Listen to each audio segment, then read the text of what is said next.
rise. The Court of Appeals, Division 1 is now in session.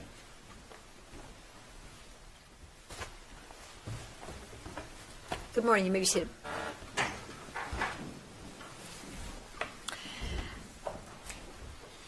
We are here today on our case number 1, CACV180343, Fisher versus RondoPools. Counsel, as you know, each side's allotted 20 minutes. The appellant may reserve what you'd like. The clock on the podium will reflect what you have remaining, including what you've decided to reserve. We record these proceedings, so we'd be grateful to you if when you approach the podium you would give us your name and the name of your client for our recording. We have studied the record in the case. We've closely reviewed the briefs. We've also discussed the case in our conference. So with that, Mr. Bain, you may begin. Didn't you tell us last time you were about to retire? This is actually, this is my last oral argument, so it's been a pleasure for the last 40 years. Well, congratulations. May it please the court, my name is Scott Bain. I represent plaintiff Amy Fisher on appeal. You've read the briefs, so you're familiar with my position on the four issues that we've presented on appeal. I'd like to cover a few of them again today in a little more detail. And so for some specific context on that, pertaining to all of the issues, I think it's good to remind the court that plaintiff essentially had two theories at trial. The breach of contract-based claims for the multiple defects in performance, and the consumer fraud claim for marketing misrepresentations that led to her signing the contract. I'm not going to bore you with the litany of breaches that were testified to at trial by both my client and Rick English, the expert witness regarding the breaches. And obviously, the other side had contradicting evidence, claimed the right to cure, and there was plenty of evidence both ways. But for purposes of the appeal, none of our issues have anything to do with who had the best evidence. We have questions of law, and then there's a couple of evidentiary issues that pertain primarily to the, or excuse me, not primarily, but both to the consumer fraud and the breach of contract claim. The right to cure, the instruction issues are primary, first two issues.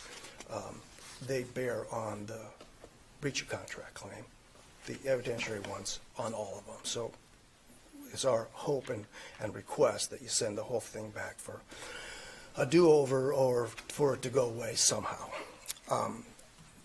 Rondo's strategy at trial, and I'm not criticizing this, but it kind of sets up how everything came down and how the court, I hope, would look at the case, was that there is an absolute right to cure all of its defects in performance, regardless of how many there were or how serious they were. And their other theory was that this case could have been and should have been settled for $10,000.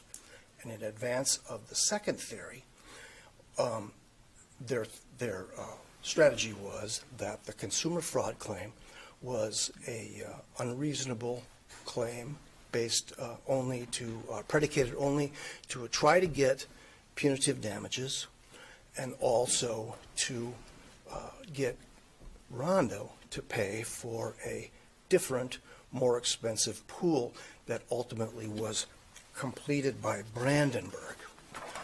So Wasn't the Rondo right? We have a right to cure argument. Didn't that bear on Rondo's counterclaim for breach of contract? In other words, you can't terminate because if you're unhappy, you need to tell us and let us fix the problem.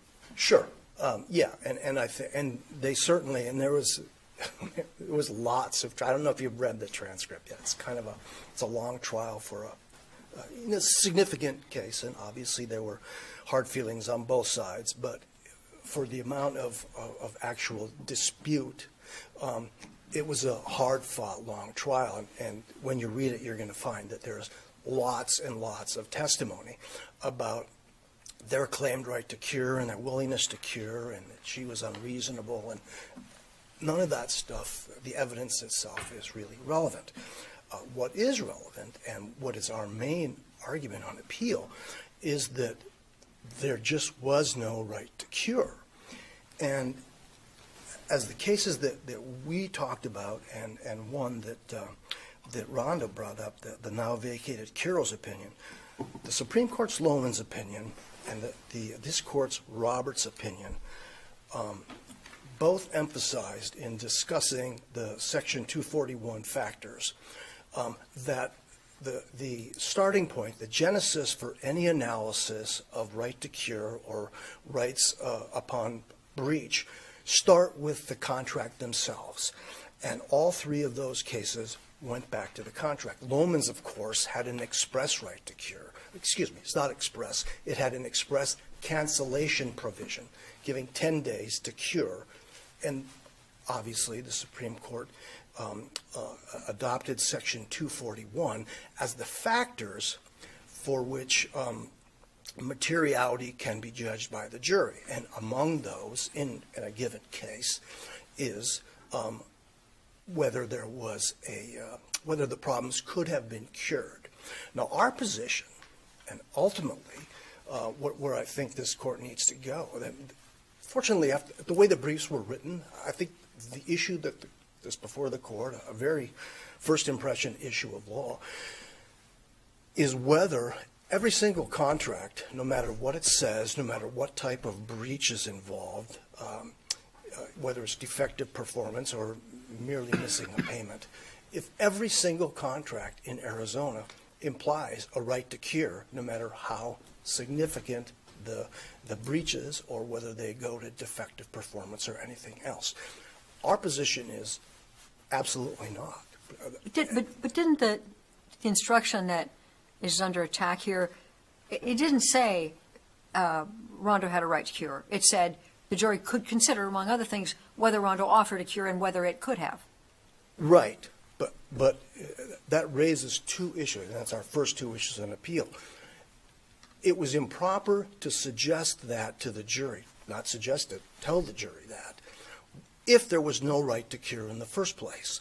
And there simply is no legally sourced right to cure anywhere in this case. Let's rephrase this just, I mean, it'll help me look at this just a bit differently. You keep saying right to cure, but did RondoPools have the right to do what they agreed to do in the contract? Or did they have a right to do the project that they agreed to do? Isn't that the rub here? Is that they say, look, we wanted to build this pool, or the renovations to this pool, and do it this way, and we had a right to do that. She, just like Ms. Fisher is saying, I had a right to tell you not to do it that way. So that's the problem that was put in the lap of the jury. Let's decide. And then so you had all these instructions that were coming together, not just this one we're talking about right here. You're talking about the counterclaim instruction, the anticipatory breach instruction, and you have the good faith and fair dealing instruction. Aren't all of them coming together to say, look, somebody breached, somebody didn't perhaps, and the jury's got to sort this out. So how can you say, I mean, how, I understand your argument, but I'm having a hard time saying this is reversible error on these instructions. This has got to go back for a new trial. The instructions were a mess to begin with. But you can't, our position is, you can't instruct the jury that they could consider Rondo's offers to cure. And I have a disagreement with some of your facts, too. I'll get to that in a minute. But I'll answer your first question first. You can't instruct the jury that Rondo had, or that the jury could consider Rondo's offers to cure and their willingness to cure if they didn't have some legal right to cure. And this is where it gets to my rub with your facts. This isn't just we want to do it our way.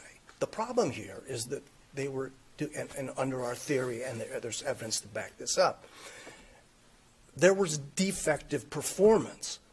They were breaching the contract by not building what they were supposed to be building. This was an agreement to renovate But what her law, contract. what case law says you can't fix it?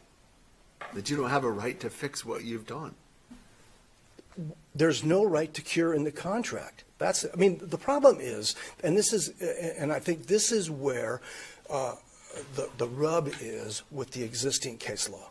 Lomans, Roberts, they all seem to come up in the real estate purchase contract, where you're essentially a day late and $1 short with your earnest money payment, or in the Lomans case, your common area thing, and where it's a simple matter of paying some money, signing a document, stuff like that.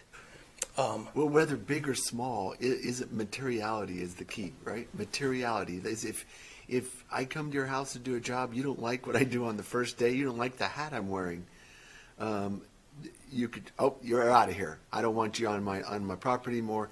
I mean, that's obviously silly. Sure, but, I understand. But there has to be a point where somebody decides what materiality is. I exactly agree. I have no disagreement with that. And don't construction cases sort of cry out for, like, well, there ought to be a right to cure? I mean, I disagree with you, Judge. Not in every single case, no matter. I mean, in this, again, this didn't happen, but it's kind of close. Every day there was something else. They put the gas line in the wrong place. They put the plumbing line in the wrong place. They had the wrong size skimmer. They had the wrong pump. They had the wrong pipes to the pump. They had So there's tons of issues. She's really put out. Right. And under the terms of this contract, which was a fully integrated contract, there is no right to cure. Which means that she can sue for a breach without giving them an opportunity to cure. Absolutely. But what we're talking about here is not the right to sue for a breach. We're talking about the right to walk away. Her right to cancel, which requires materiality that's contract law. Right. And ironically, the Section 241 factors that the Supreme Court adopted in Lomans as the factors to be considered if they apply we're limited to landlord-tenant situations. And I think one of the reasons for that limitation is just what kind of you and I are talking about, Judge, is the difference between a simple not making an earnest money payment in time and screwing up time after time after time after time in the performance of your contractual obligations. And I understand they're going to get up here and say, we did it all fine, we could have fixed it. And yes, they certainly offered many times to fix it. But our position is that in the absence of some contractual or other legal basis for a right to cure, and Section 241 does not create a right to cure, they have no opportunity to cure these things before termination can occur. And it gets back ultimately, I think, to where I kind of started this whole thing, the contract itself.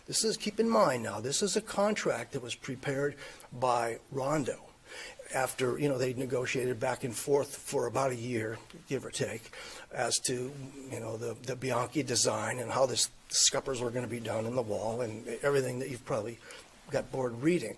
But once they got this deal done, it's very clearly and unambiguously does not provide for a right to cure. And most importantly, in this case, in two places, once in bold writing, it says the written terms of this contract are it. It can't be supplemented, and this is the beginning and end of our Dickard deal.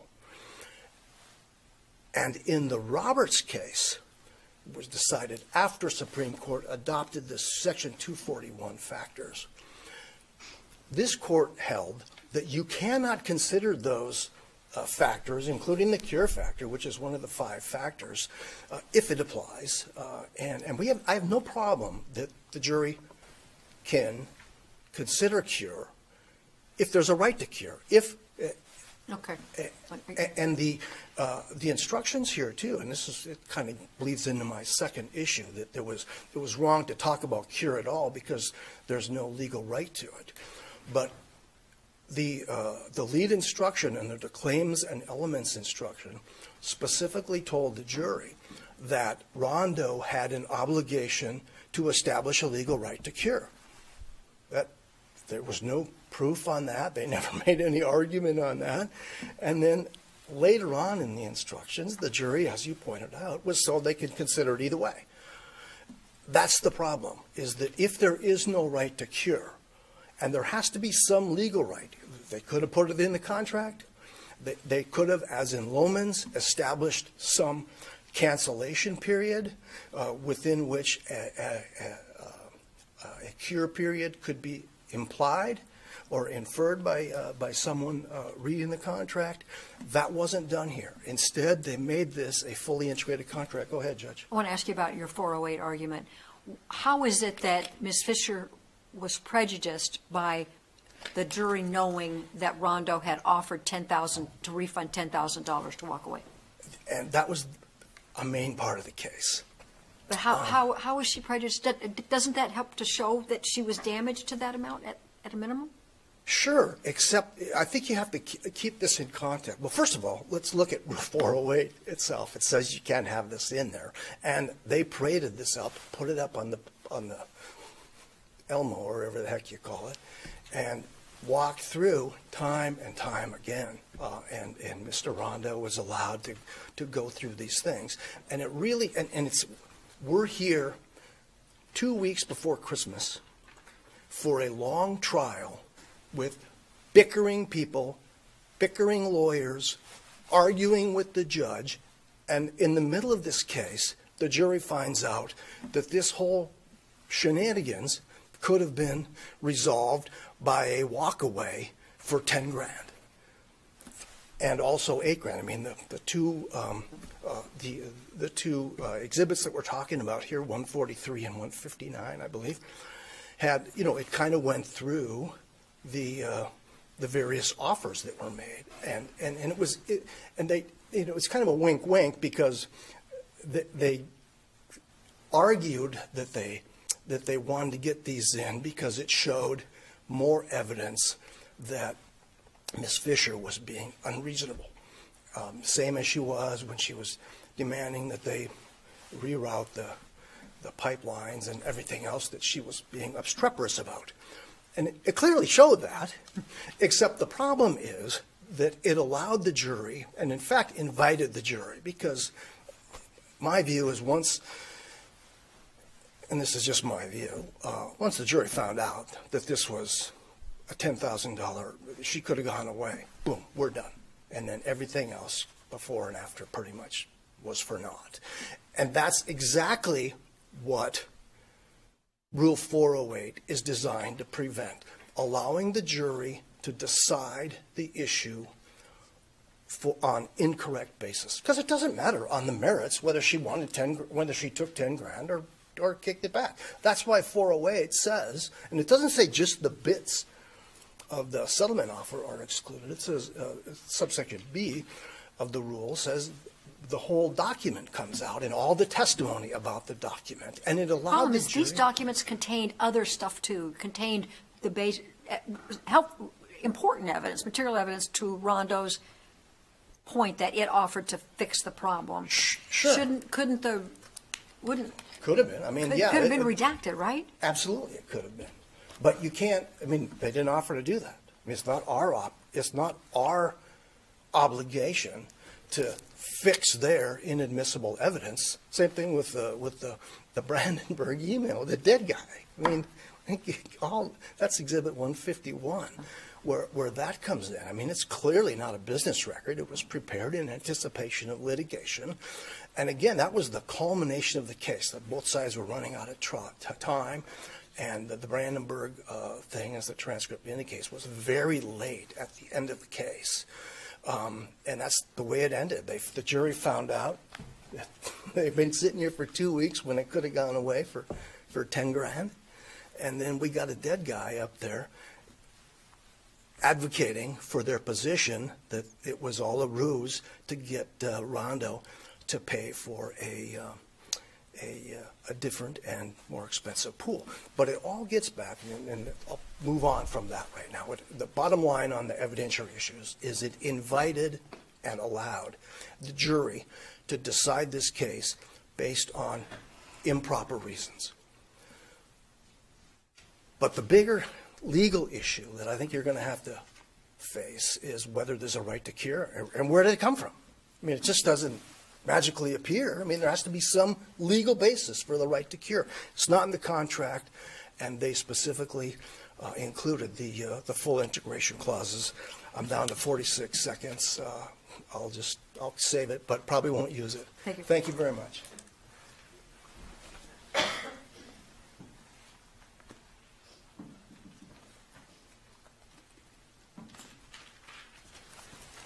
May it please the court, my name is Mike Thal. I represent Appley RondoPools and Spas. With me today is my co-counsel, George King. Behind him are the founder of Rondo, Bob Rondo, and his wife, Judy, and his son, Kevin, who's now the president of the company. Unlike my colleague, I do not have 40 years of experience before you, so I will do my best. I wanted to address two early questions during Mr. Boehm's oral argument. First, Judge Johnson mentioned that right to cure pertained to claims going both ways, and that was followed up by a question from Judge Brown about other jury instructions. I think it's important to note they are only appealing the material breach cure instruction, but the anticipatory breach instruction also asks the jury to consider offers to cure. It says, it instructs the jury to consider whether Rondo was, quote, ready, willing, and offered to perform its duties under the contract if Ms. Fisher had not refused to perform. And the mitigation instruction told the jury that Ms. Fisher had to act reasonably to either prevent or reduce her damages. So even if this case were remanded, presumably those instructions, which were Raji's, they weren't ours, they're going to still be in front of the jury. The jury is still going to be asked to consider offers to cure. The word offer, very important. Mr. Boehm, the first words out of his mouth, substantively, were Rondo's main strategy at trial was that it had an absolute right to cure. They aren't appealing our strategy. They're appealing a jury instruction. And as Judge Johnson pointed out, that jury instruction makes no mention of the word right. It makes a mention of offer, that they may consider offers or ability to cure. And that's important because if it were a right, that's a binary thing, right? Did Ms. Fisher allow Rondo access? No, then she loses. Done. But that's not what that jury instruction asked the jury to do. It merely told them in determining materiality, they could consider whether Rondo offered to and was able to cure the breach. And that's the concept, again, Judge Brown pointed out, materiality. It's absent from their legal arguments. There's this blind spot from Fisher's side of the table where they just ignore that no matter what kind of breach, no matter the terms of a contract, materiality is still important. On the right to cure, though, I don't think what you've said addresses the issue with the phrase right to cure in the counterclaim language. I mean, how do you explain, RondoPools and Spas must prove they had a right to cure. I mean, so do we have to decide whether RondoPools had a right to cure? It's a great question, Judge. And first of all, that was Fisher's jury instruction. The record clearly shows Mr. Irish says, I accept that language. Oh. It doesn't say he proposed it, though, does it? You know what? I better not say, Your Honor. I'm not positive on that. But I know that he accepted it unequivocally and approved it. But those two jury instructions are completely independent of one another. The jury could have easily found that Rondo had no right to cure, but they're still going to have to determine materiality of any breaches on either side. And to do that, they have to weigh all the facts of the case, including Rondo's offers and ability to cure. Rondo's offers to cure are so fundamental to this lawsuit because once the jury was presented with Rondo's main argument, which was that our work's not defective, it was interrupted when we were wrongfully terminated, it's only natural for the jury to ask, what would have happened had Rondo not been thrown off the job, though? Or would Rondo have if given the chance, would Rondo have completed its work? It's common sense that incomplete work, incomplete, not defective, isn't the basis for termination of a contract. And those are fact determinations, not legal ones. Put another way, the sufficiency of Rondo's responses to Ms. Fisher's complaints, that was a fact dispute. Ms. Fisher claimed Rondo wouldn't address her complaints and didn't want to hear about them. The jury heard detailed and persuasive testimony to the contrary and ultimately sided with Rondo. Now, Ms. Fisher's stance appears to be that any breach is automatically a material breach unless the contract explicitly says otherwise, but that's not the case. For any breach, again, the trier of fact is going to have to determine materiality, and that's regardless of an integration clause or any other contract clause. For instance, the contract required that no dogs or children be allowed onto the job site. If, in Ms. Fisher's worldview, if her dog escaped onto the job site one morning, that would be an immediate and irrevocable breach of the contract, automatically material, but we know that's not the case. If she cut a check to Rondo for the wrong amount, that wouldn't be an uncurable breach. She would be able to reissue the check with the right amount. So again, there's this blind spot for materiality. Is that Ms. Fisher's argument, or is it a little bit more nuanced? I don't know that she's saying that you don't have to address materiality. I don't think that's what it's saying. She's saying that the right to cure, or the cure part of Section 241 of the restatement, that's what should not come in. But that's what, because there's other factors. There's four other factors. Are there 5 factors? Or there are, Your Honor. Right. So there's other things the jury can be, let's look at A, let's look at B, C, and D. But on this one, E just doesn't fit. But the restatement doesn't pose it as a right either. The restatement poses it as a factor to consider in determining materiality, as did the jury instruction. Okay. So that being said, who makes the call? Is it a decision to be made by the judge then in every single case? Of those 5 factors, a judge decides when settling jury instructions or in summary judgment, or I suppose in emotional in limine, that the judge would decide which of the 5 factors are going to be instructed to the jury under Section 241? Well, I suppose had we submitted all 5 factors to the judge could have picked and chose, although, again, this is merely a signpost, guidance for the jury, saying, jury, you're going to have to consider all of these facts. This is one set of facts that will help you decide materiality, but you're free to leave it as you wish. So we're asking the jury to determine pretty sophisticated legal concepts like mitigation, anticipatory breach, wrongful termination, and materiality. Offers to cure are relevant to all of those determinations. You simply can't ask a jury to determine those without having them weigh the facts, and those facts included offers and ability to cure. What's the legal consequence of a contract that does include a right to cure for a non-material breach? Let me ask the question again. What's the consequence in the case of a non-material breach when the contract contains an express right to cure? If it's a non-material breach and the contract contains an express right to cure, then of course the breaching party would be allowed that opportunity to cure, assuming that's what the contract term provided. And so the other party may sue and is entitled to a remedy only if give notice and the breaching party then fails to cure? To put it in perspective, Your Honor, and yes, I agree with that. If this contract, boy, we wish we'd had that clause in there. If that clause was in here, it's probably a motion for summary judgment. Because that clause wasn't in there, it's something that we had to duke out over the course of 6 days of trial. So there's a reason for a contract to address one's right to cure, independent of the issue of material breach. Yes, I believe so, Your Honor. And I'd also say that sort of the flip side of that coin is, had the parties addressed cure or materiality explicitly in the contract, I don't think I can ask the court to tell the jury you can consider things that aren't relevant to those contract clauses. That's the Rogers case. Exactly. That's the Rogers case. Let's talk about the Kuros case. I'm not going to spend a lot of time on it, but you'd be hard-pressed to find a case that more squarely addresses this issue. Don't talk about Kuros. That didn't last, so. Got it. Much to my regret. Sure. But I will say, Your Honor, that there's no attacking the analysis therein. And the analysis is it squares with Rondo's arguments. But let's talk about Lohmans and mining. You just mentioned mining or Roberts. That case is an apposite here because the contract clause it defined materiality on several different levels. The Lohmans case, they found that a 13-day delay in payment was trivial, even in light of a time is of the essence clause. And how'd they do it? They relied on Section 242 of the restatement. So I don't think that helps their case at all.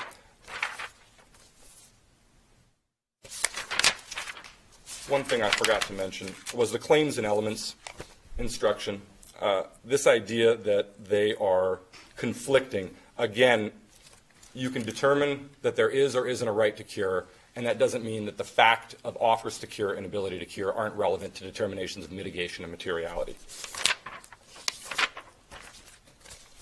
Fisher really has an extreme position, and she wasn't shy about asking for the logical result of that position. She states on page 17 of her reply brief that, quote, it was wrong to allow any consideration at all of cure. So Ms. Fisher didn't just want to hide materiality from the jury. She didn't want the jury to hear any facts about Rondo's repeated offers to cure. So in her world, again, if a contract doesn't contain that express clause allowing for cure, then one, the parties can never, as a matter of law, cure an otherwise immaterial breach, and two, evidence of post-breach offers to cure are never admissible, should never be before the jury. She provides no authority for that extreme position. I'd like to talk about Exhibits 143 and 159, the Rule 408 arguments. Please. First of all, before we get to that, we have to remember that Ms. Fisher objected to those exhibits at trial for relevance, not for Rule 408. She eventually made a standing objection to all, quote, settlement offers, but that was on the last day of trial. And likewise, despite knowing that Rondo intended to rely on these emails at trials for months and months and months, she never asked the court for a limiting instruction. She never asked to redact the settlement figures from the emails. She never gave the court that chance under Rule 408. Yeah, let's assume for argument that there was what you'd call a valid objection. What my understanding has always been, I was in private practice, from law school, whatever, whenever I saw a settlement letter, that was hands off. You get nowhere near that. Why is this different? Well, because there's a carve-out in the rule, right? There's a carve-out if it isn't used to show liability or anything pertaining to damages. And here, Isn't that pretty fuzzy? How do we know it wasn't used to show liability? well, actually, I can tell you. First of all, it was only brought up in the context of Rondo's offers to cure. And it's funny that we mentioned the Elmo, the projector in court, a minute ago, because I was looking through the trial exhibits, the ones that I used, and I saw that when I put it up in the Elmo, I highlighted only the offer to cure portion. I tried to direct the jury's attention away from the settlement offer, and in testimony, the only question about the settlement offer was a single question I asked Bob Rondo. I said, again, in this letter, you reiterate your offer to refund roughly $9,000, and he said yes. That was it. That was the only time it was ever discussed. And so nothing in the record suggests that these exhibits were used to prove Fisher's liability or the amount of her damages, and as such, they aren't precluded by Rule 408. They fall within that carve-out. But why would that even be relevant at all? There is one reason that it was relevant. Ms. Fisher put her ROC complaint, I've heard the oral argument before I got here, you got a lot of ROC this morning.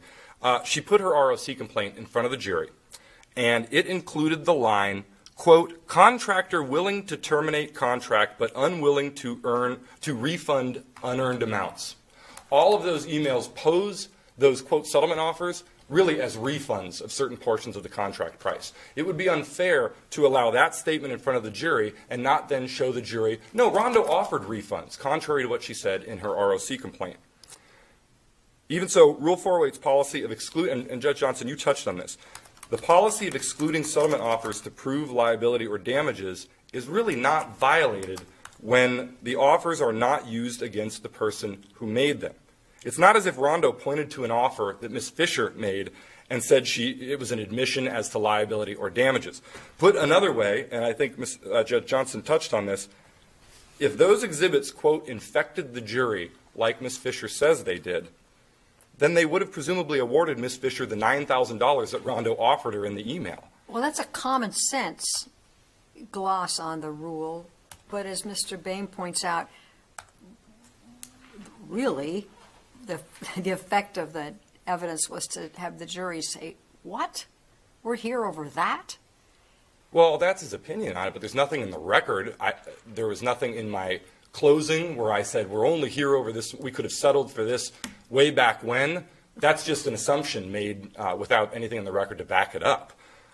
But even then, we have a backstop argument, and this applies to the Brandenburg email as well. And that backstop argument is we present ample authority on page, I believe, 58 and 59 of our brief that evidence admitted improperly that pertains only to damages is harmless where they lost on liability.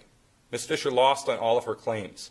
These emails, to the extent they do violate Rule 408, it would be to her damages. It says right there in the rule that it would be to show the amount of damages or liability. Neither of those things would be relevant here because she lost on liability on a breach of contract claim. And going back to your point a second ago, there's this idea that Ms. Fisher has put forward on appeal that Rondo's secondary strategy here was to show that Ms. Fisher was unreasonable by refusing these settlement offers, or was unreasonable because she wanted a bigger and better pool. First of all, that's not a characterization, it's a fact. Her damage calculations were thrown out because they were based on what the judge considered to be a bigger and better pool. It was also cumulative. She testified that it was a different pool, point by point by point on cross-examination. Bob Snyder, the project manager for Brandenburg, also confirmed that it was a different pool. In his words, as he so eloquently put it, it wasn't even apples to apples, it was apples to golden pears. So this wasn't some mischaracterization to sway the jury, and really that's a 403 argument, isn't it? You prejudiced the jury against me by painting me as unreasonable. Well, wasn't that in part the defense of Rondo? I mean, we tried in good faith to do what she wanted, but she kept changing what she wanted. And well, I don't know that I'd use the word defense. It's part of the story. It certainly is part of the story that's told to the jury. And Ms. Fisher wanted to be in complete control over what the jury heard. In her worldview, Rondo was apparently supposed to concede to the jury that she had a pure heart when she wanted six-figure punitive damages and for Rondo to pay for a bigger and better pool. She was just technically wrong under the law, and that's not the way that litigation works. That's not the way that trials work. Because Rondo was right on liability, though, Rondo's classifications of the motive of Ms. Fisher's damages is irrelevant. If this were a red car, blue car case, and we complained that the plaintiff went to the chiropractor 65 times, it would mean nothing as to whether we were at fault for the accident or not. There's no causal or legal connection between evidence of Ms. Fisher's overreach on damages and her liability. Ms. Fisher cites to no authority that it's reversible error to complain that a plaintiff is overreaching in her damages. In reality, Ms. Fisher is trying to turn damages evidence into liability evidence because she cannot contest that improperly admitted damages evidence doesn't matter when she lost on all of her claims on liability. But again, this is really effectively a Rule 403 prejudice argument that she didn't make a trial. You can't let the jury hear this because it's going to unduly prejudice the jury and make Ms. Fisher look unreasonable. But I will submit to your honors, there is no version of this trial in this case that does not include testimony and evidence demonstrating that Ms. Fisher was unreasonable. Painting her as indecisive, erratic, micromanaging, and hostile, it's an unavoidable consequence of trying her claims. It's just part of the story. And this court has no reason to doubt that the jury evaluated all those facts in finding that she wrongfully terminated the contract, that it was her unreasonableness, her hostility, and her indecisiveness that led to that termination, not Rondo's allegedly defective work. Again, that's a fact determination, and the jury found in Rondo's favor.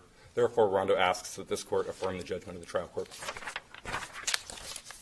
okay, Thank you. thank you. I'm going to use my 39 seconds. We are not running away from materiality. There were two jury instructions, both they're redundant, that explain materiality to the jury. Neither one of them mentioned anything about cure. And our position is you can't inject cure as a factor to be considered if there is no right to cure. So it gets back to where I started. Where the heck did this right to cure come from? It's not in the contract, can't be implied or inferred from the contract. And Mr. Thal admitted up here a few minutes ago that it's not created by Section 241.